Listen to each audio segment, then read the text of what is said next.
Hello children, today we are going to do the chapter I Want Something in a Cage. Now when you look at the title, you see that there is a want, but the want is not clear. It's just something in a cage. Think about what are the things that you find in a cage. Okay, now we'll come to the chapter. In the chapter, we see there is a person called Mr. Purcell. This Mr. Purcell is the owner of a pet shop. He's short, fussy, and he has huge glasses because of which his eyes look magnified like an owl's eyes. Okay, like owl's eyes. And he has a big belly, tight like a melon. And he sells pets, animals, and then he sells cages, he sells medicines, he sells fish food, all these things. Okay, we'll go through it once again. Mr. Purcell is a small fussy man with large glasses that magnifies his eyes, and he has a stomach like a melon, and he has got nice red cheeks.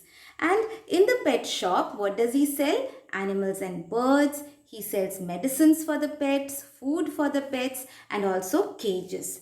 Now, it's a pet shop, so there is a lot of sounds. And these sounds, they might be new to you. You must check the meanings and try to identify what kind of sound it is. Okay, twittering, rustling, squealing, cheeping, squeaking, all these kinds of noise. You can hear this in the shop. And you find all these sounds except rustling is made by these animals and birds. Rustling is a sound that comes with movement, like rustling of leaves in the wind, rustling of paper, rustling of clothes, rustling of feather. That is the kind of sound that comes from the movement.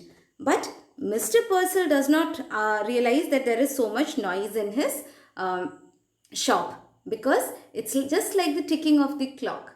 You don't realize that the clock is ticking, right? You don't hear it sound tick, tick, tick, tick. Why? Because you're used to it. In the same way, Mr. Purcell is used to all these kinds of sounds. Now, Mr. Purcell, every day, what does he do? He opens his shop and he waits for the customer, but he reads the newspaper first. Okay, and there is a bell at the door. This bell is not like the calling bell that we have, not the electric calling bell. It's a proper bell, okay, a metal bell. And so when the door opens, this bell starts ringing. So if any person enters the shop, he will know.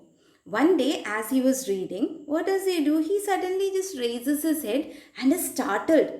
There is a stranger in front of him. And this stranger, he has worn shiny, squeaky shoes, ill-fitting clothes which look new, but they're all cheap. Okay, and as soon as Mr. Purcell looks at him, he feels that that man does not like him. The stranger does not like him. Just a feeling. The stranger has not said anything, not done anything. It's just an intuition, a feeling that this man does not like me. And as a good businessman, he starts talking to him and offering him, asks him, what does he want? And the man says, I want something in a cage. What exactly? He doesn't say. This is the title, right? I want something in a cage. So Mr. Purcell offers him white mouse. Okay, tells I have nice white mouse. He says, no, not white mouse. I want something with wings. And then there are two doves in a cage. And he says, I would like to have these doves. How much does it cost? And Mr. Purcell says, it costs $5.50. Now, dollar is the currency in the United States of America. Just like we have rupees in India, they have dollars in America. Okay, and the price of the doves is $5.50. Now, the man says, I have only $5. So, Mr. Purcell calculates, if I remove the 50 cent, I'm still making profit. So, why not sell it to him for $5? So, he agrees and he gives the bird for $5. And he is about to give him advice on how to take care of it. But the man cuts him short and comments that there is a lot of noise in his shop. Doesn't it drive you crazy? He asks. Mr. Purcell does not like this, because everyone has told him that they are cute, the noise is so sweet. That is what everyone says. And this man is so rude. He comes and comments so nastily about his birds and animals. So, but he is a businessman. So he agrees, yeah, you are right. And then the man reveals that the $5 that he paid him, it took him 10 years of hard work to earn these $5. Now, Mr. Purcell finds it very funny. You cannot work for 10 years and earn just $5, right? But he just nods his head, that was very bad, he says, and the man leaves. And when he leaves, Mr. Purcell looks out of the window, just out of curiosity. And what does he see? He sees the man releasing the two doves one after the other. Just release them. He spent the only $5 that he had with him, which took him 10 years to earn. And he just released the birds that he bought with that money.